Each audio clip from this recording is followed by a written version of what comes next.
Story 1. To the left of the tracks. The gravel at the edge of the tracks rocks Samuel's '04 red Chevy, and as he presses on the brakes, red and blue lights erupt behind him. Samuel turns around. The lights from the police cruiser flash, consuming the darkness. He reaches for the blanket lying over the passenger seat, throws it over the blood-stained shovel sitting on the seat. He grips the steering wheel, sits straight up. It's well past midnight and he doesn't have much time. Turning around, Samuel takes a deep breath. Jackson is sitting on the right. His eyes are toward the window. He clinches a Spider-Man action figure close to his chest. "I want to go home," Jackson says. The boy's eyes are wide. The look is enough to make Samuel want to turn around and drive home. Samuel knows he shouldn't be out here past midnight. Shouldn't be doing this at all. It's all in his head, he tells himself. "I know, son. I just has to check on something, all right. It's not far from here." Samuel wipes his eyes. He wants to be back at home, under the sheets with his boy, reading a book or talking about the stars or telling another warm story about Mommy. But he knows he needs to be here, and the longer he stays, the worse it will get. Moments later, there's a knock at window. A flashlight beams into the car. Samuel gently lowers the window, letting in drops of rain.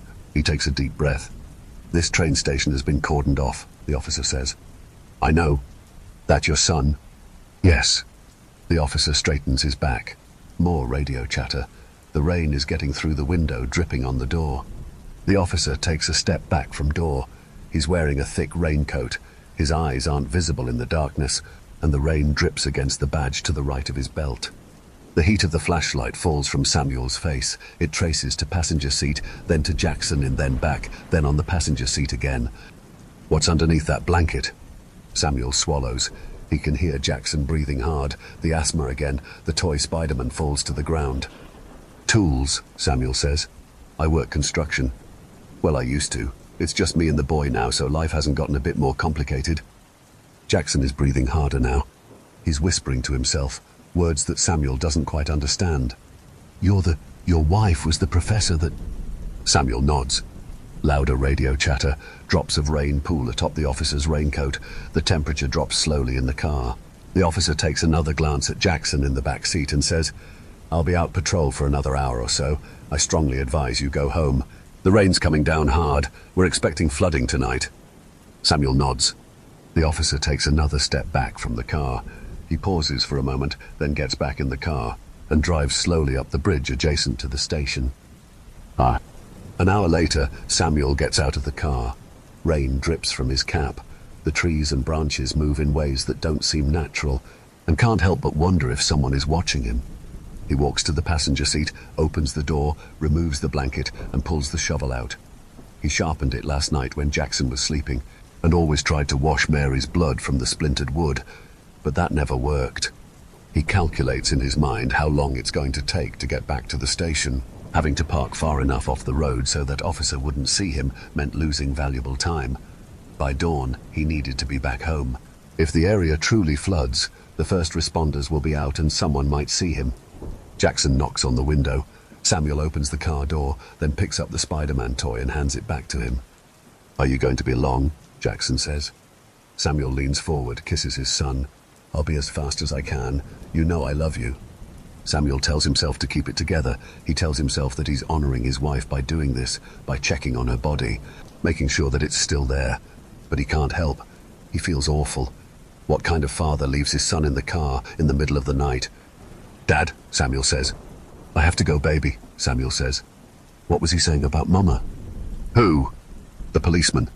Samuel glides his hand to his son's neck, feeling his blonde hair interlace with his fingers. He puts their heads together and hopes he can keep it together for the next moment or two. He's too young to remember what happened 6 years, but he knows something happened, and one day he'll have to explain it. He tells him to stay in the car, and that if anything happens to honk the horn 3 times. Samuel's rain jacket is drenched, and the mud on his boots has turned to a thick black by the time he gets back to the station.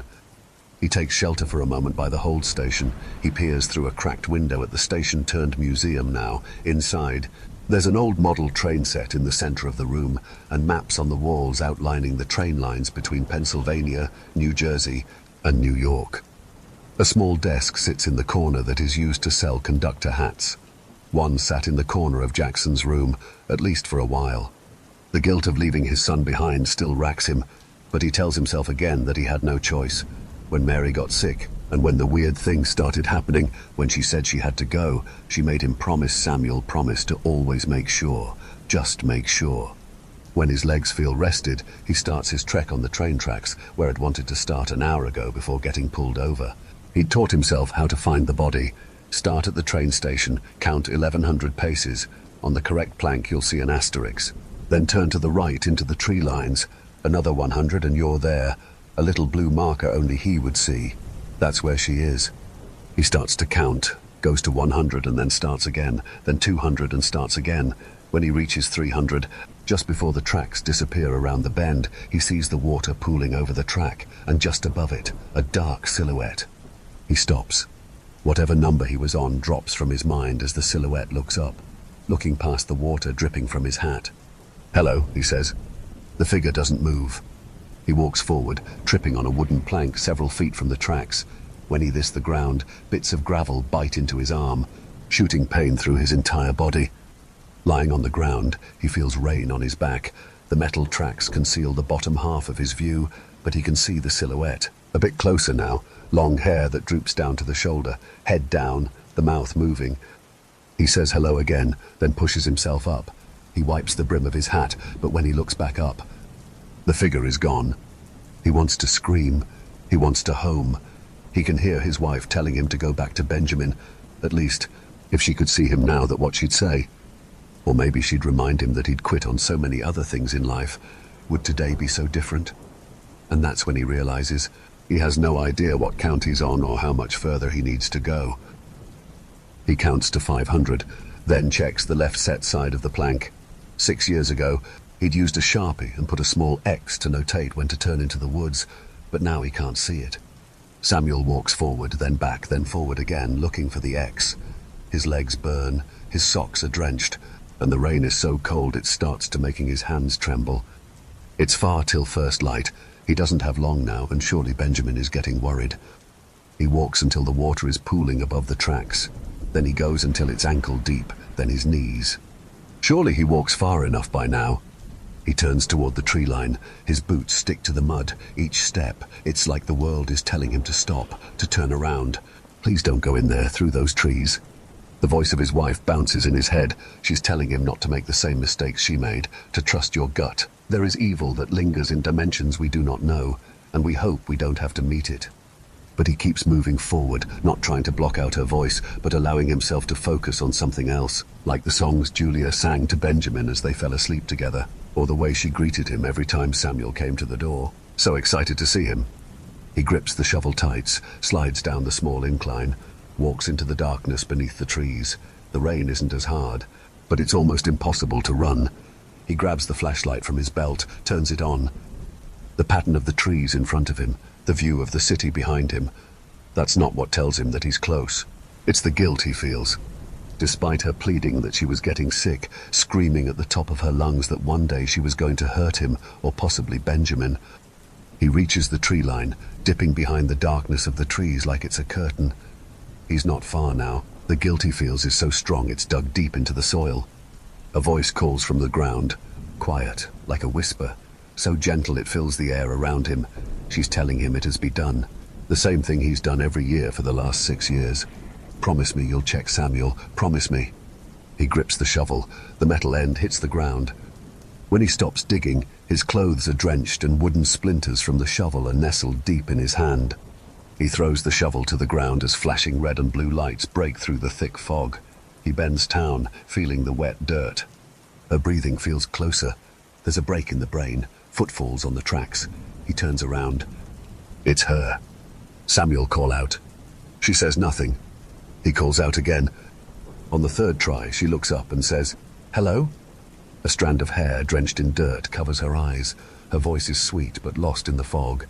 He takes a step forward. He can hear the sirens now. Her hands are blackened and red. Her arms droop at her sides. He takes a step forward. He wants it to be her. Prays that it's really her, and maybe this whole thing has been just one terrible fucking dream. The grief and guilt of the last 7 years collapse on him, and he screams out into the night. But he knows that impossible. The same voice cuts through the fog again, but Samuel can't understand. It's tired, guttural, and pleading. Samuel runs thick into the fog, and that's when he hears it again. "Hello?" The voice, it's stronger now, female, and gentle just like hers, and she sounds alone, just like she was this whole time, these past 6 years. "But she's dead," he tells himself. "And you did. She asked you to do it, and you did it, and you didn't try hard enough to convince her otherwise." He takes another step forward. When he clears the fog, he sees someone standing a few feet from him, bare feet sinking into the mud, a green dress, wide eyes. "Samuel?" He knows this has to be impossible. She should be in the ground, but she's not. How is that possible? But there are so many things he wants to say to her. He runs up, drops to his knees, and grabs her feet. The shovel lays at his feet. He tells her that he only wanted to do the right thing for her and Benjamin. Shen puts a hand on his shoulder, then looks down. "You did what I asked," she said. "I never wanted to do what I did. I thought I was doing the right thing. When you got back from your trip, you were so sick and so obsessed with... I was consumed. There was something else wrong with me. Something had ripped its way inside of me," she says. And that's when he hears it, in her voice. It's different now, almost playful, but never in a way she sounded. This isn't right. Something isn't right. There is something moving in her eyes, running in circles. A hint of a smile breaks from the corners of her mouth, the grip on his shoulder tightened. Samuel falls away, grabbing the shovel. He realizes it now. Mary was right the whole time. Something had gotten a hold of her. The sirens and lights are at the edge of the tree line. Benjamin's voice, his, is breaking through the woods now. But Samuel stays quiet. He doesn't want him. He shouldn't have to see this. What's about to happen? The thickness in the air is gone. The thickness in the air is gone. He feels the weight of the shovel in his hands. Gripping the wood hard, he looks directly at the thing standing in front of him. It's no longer his wife now. It's growing, taller, limp fingers extending like a branch, eyes that look so human but are something else. There's another voice in his head, and this one, he knows, is really hers. It's telling him to be brave. He waves his shovel high in the air, swinging it as it slices through the cold air. He screams again, then runs forward, straight at it and into the darkness. Story 2. Birthday Bash. The travel logs of Mandy Bowen. August 8th, 5:30 p.m. We have finally arrived. The Dirty 30 birthday crew, including me, Mikey, Maggie, Casey and Kay, just pulled into the lake house we will be using this weekend to celebrate my birthday. Woot, this cabin is great. It's a rustic 2-story that reminds me of Nana and Papa's cabin back in Wisconsin, hand-built with the surrounding trees, replanted of course. There's plenty of nice shade for us and the birds and squirrels. There's a high-powered telescope in the living room, perfect to watch the lunar eclipse with. The second story has floor-to-ceiling windows, so you can go to sleep with the stars and wake up to the rising sun. There's 2 bedrooms upstairs. Of course I get one, and the couple, Mikey and Maggie, get the other, and all the couches throughout the second-story foyer.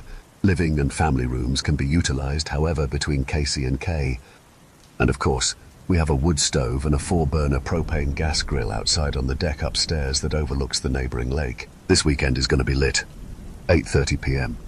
Relaxing after having a delicious dish of chilaquinachos, a dish improvised by Mr. Juarez, Casey's dad, that includes nachos, beans, soy rizo and eggs topped with a ton of shredded cheese, sour cream and green onions. Dessert would have been s'mores, but Casey brought expired graham crackers and we don't have pellets for the wood stove anyway. It was Mikey's bag of goodies from the local dispo, sour gummy worms, crispy marshmallow treats and chocolate chip cookies that we ended up munching out on. And now we're vibing out to our favorite bad horror movies, including one of my favorites, Bagman, a classic about a serial killer whose victims don't recycle. I'm keeping paper bag masks away from Casey. Currently we're on Lamageddon, another fave of Kay's and mine. Although at this particular moment she's preoccupying herself staring at an admittedly cool-looking moth on the wall, its wings with a cat-eye pattern. She says it's staring into her soul. I'm laughing and paranoid at the same time. I'm going to go lock the doors. I don't want any recycling killers or soul-stealing moths coming in and killing our vibe. August 9th, 10 a.m. Started the morning with a lovely wake and bake out on the sunny patio. the variously coloured birds flittering around and singing while we used the Pyramid Head, aka Mikey's awesome desktop vape. Casey woke up in the couch, or at least that's how I found her this morning, squished in between the pull-out bed. After we pulled her out and seshed, we made Mikey whip us up some huevos rancheros because we had the munchies and mimosas for the drinkies, so to speak. It was a great vibe. Weird thing though, like I said, I locked the door last night, right? It was cracked open this morning, just a smidge, but Ema copied up to not shutting it all the way. Anyway, we're going to go down by the lake and walk around before hitting up the pub down on the main road to get some hard ciders. So there. August 10th, 1 a.m. So we're on our way back from the pub. We were walking, smoking and vibing, and then this bat comes out of nowhere and like straight toward my face, and I'm like, nope! I scream while I swear this bat is trying to eat my soul. It's coming at me, flying around, and Casey and Maggie are yelling, Mikey! And he tries to karate chop it. Eventually that scary bat dips and we go in and take more birthday shots because I needed some after that experience. As we're setting up for our Squid Game's honeycomb challenge, losers take a dealer's shot, all of a sudden we hear footsteps and crunching around the property. You hear something? I ask the crew. Yeah. And we all get up and go to the window by the front door to see this big black-like pony dog staring at us from the outside the window. This dog, he had this stare, more intense than Casey's dog Chubbs when he wants you to give him cheese. It was a demon dog. I swear he was plotting an evil plan with those eyes and slobbering mouth. Ack! We all screamed, and then like that the dog seemed to vanish straight into the black night air. What the hell was that? I said, a little panicked. Like that just happened, right? Casey looked around and at us, as creeped and confused as I was. Yeah, I saw it. Probably just the neighbour's dog on a stroll. Mikey seemed chill enough, but the rest of us just nodded along reluctantly, because we wanted to recapture that vibe we had going with the game. And so we continued playing the honeycomb challenge, forgetting about the pony dog for a minute. Then out of nowhere my phone meowed at me. It was a text that said, "Happy birthday." So I typed back, "Thank you, but who the hell is this?" A moment later, another meow. "It's Aaron, your old co-worker, the cute but creepy kid you fired about a month back, ringing any bells?" As I tried to ring those mental bells, the lights suddenly went out. Then there was a guy in a hockey mask like Jason at the front door with the pony dog. We all screamed. The back door that apparently wasn't locked swung shut, and a shadow moved across the hallway to the kitchen before the lights came back on. "What just happened?" I asked. We all looked around, realizing something was missing. "Casey!" we cried out simultaneously. "OMG, like what do we do?" Maggie asked. "Should we go find her?" Kay suggested. "Meh. I mean, she'll come back, right? Maybe she went to go smoke outside." Maggie pointed towards the door. "You think she went outside right now in the pitch-dark, creepy woods when a scary guy in a Jason mask just came through, creeping in on us?" Kay wasn't as convinced, but Maggie could only shrug. "We should probably at least try to go look for her." I decided we had to attempt something lest we be those bad friends from our horror movies. "Yeah, I guess, yeah." Maggie eventually relented. "So yeah, we're gonna go do that now? Mikey!" He snorted himself awake at my beckoning cause somehow. He was able to pass out through all that commotion. "We're gonna go look for Casey. She, disappeared," I spit out frantically. "Okay, right, yeah, let's go then." We took flashlights and Mikey led us into the dark unknown to find our friend and the guy in the Jason mask. And boy, did we find them. Shortly after some seemingly aimless wandering, we came across a clearing where, lo and behold, there was Casey tied pretty loosely actually to a tree. "Yo, guys, maybe help me out of here," she whispered frantically. "The fuck is even happening with you right now, woman?" Mikey asked while he hurried to untie her. "I don't know, man.